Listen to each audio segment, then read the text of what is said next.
বৰপেটাৰ বাঁহ-বেতৰ শিল্পী মানেন্দ্ৰ ডেকালৈ অসম চৰকাৰৰ অসম গৌৰৱ বঁটা। ৰাজ্যৰ সৰ্বোচ্চ অসামৰিক বঁটা ঘোষণা হ'ল অসম গৌৰৱ বঁটা প্ৰাপকৰ নাম।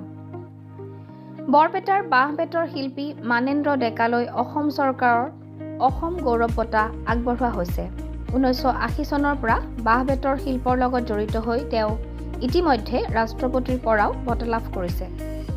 1991 চনত বাঁহ-বেতেৰে চাইকেল তৈয়াৰ কৰি ৰাষ্ট্ৰীয় যোগ্যতাৰ প্ৰমাণপত্ৰ পাবলৈ সক্ষম হোৱা মানেন্দ্ৰ ডেকাই 1998 চনত ৰাষ্ট্ৰীয় বঁটা পাবলৈ সক্ষম হৈছিল।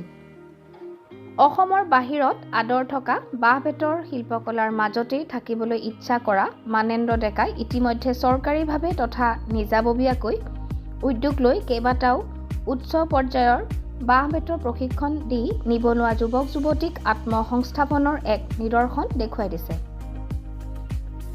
ইয়াৰ উপৰিও তেখেতৰ বাঁহ-বেতৰ শিল্পকলাৰ জৰিয়তে দেশৰ বিভিন্ন প্ৰান্তৰ লগতে আমেৰিকাৰ Chicago, Canada, Philippine, Spain, Belgium, চীন, ইজিপ্ত, দক্ষিণ আফ্ৰিকা আদি বিদেশতো নিজৰ শিল্পকলাৰ প্ৰদৰ্শন কৰি ভূয়সী প্ৰশংসা বুটলিবলৈ সক্ষম হৈছে।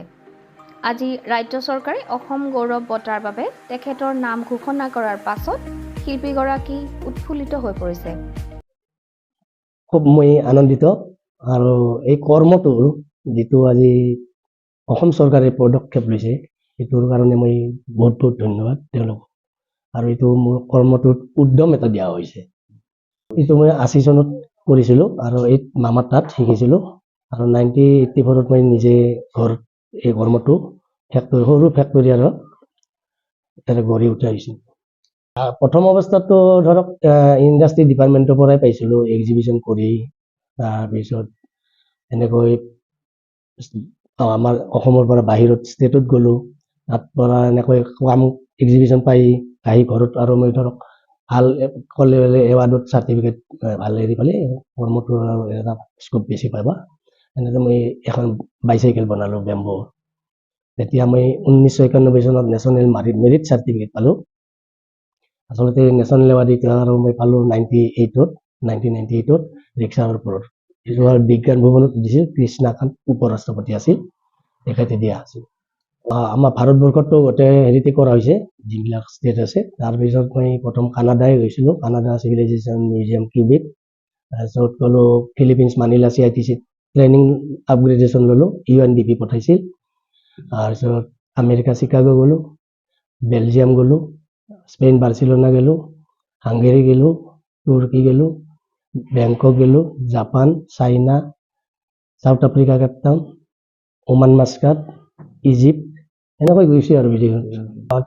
আমাৰ ঘৰৰ পৰা যিবিলাক শিকিছিল প্ৰথম অৱস্থাত সেইবিলাকেতো আজি চেণ্ট্ৰেল চাকৰি পাইছে, BSFত পাইছে, আৰ্মিত গৈছে, CRPFত গৈছে আৰু এনেকৈ আৰু নিজে কিছুমান ঘৰত ফেক্টৰী কৰিছে।